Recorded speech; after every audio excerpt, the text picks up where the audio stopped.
Hello hello, আমি পিয়াসা। চলো আজকে একটা সাদা রঙের ব্লাউজে কলকা করি। এর আগেও আমি তোমাদের সাথে সাদা ব্লাউজে কলকার ডিজাইন শেয়ার করেছিলাম, আমার প্রোফাইলে গিয়ে দেখে আসতে পারো। একটা ছিল সাদার মধ্যে লাল রং দিয়ে কলকা, আর একটা ছিল কালো দিয়ে কলকা। সাদা রঙের উপর লাল বা কালো দিয়ে কলকা করলে যতটা ফোটে, এই হলুদ রং দিয়ে করলে ততটা ফোটে না। এই অর্ডারটা ছিল প্রিয়াঙ্কার। তো ও আমাকে হলুদ দিয়ে কলকা করে দিতে বলেছিল, তখনই আমি ওকে বলেছিলাম দেখো সাদার মধ্যে হলুদ রংটা কিন্তু অতটা ফুটবে না, তাই একটু যদি রানী কালারটা দিই তাহলে কিন্তু বেশ সুন্দর লাগবে। ও বলল তাহলে একটু রানী কালারও দিয়ে দাও। তো ওর কথা মতোই তখন আমি রানী কালারটাও দিলাম।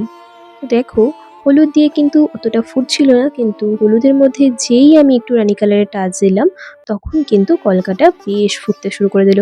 কি তাই না?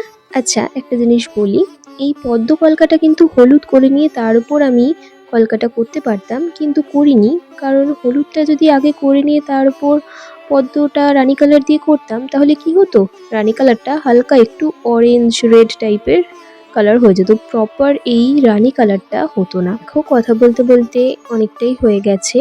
প্রিয়াঙ্কা এটা ছাড়াও একটা লালের মধ্যে সাদা কলকা দেওয়া ব্লাউজ নিয়েছে, সেটার ভিডিও আসছে।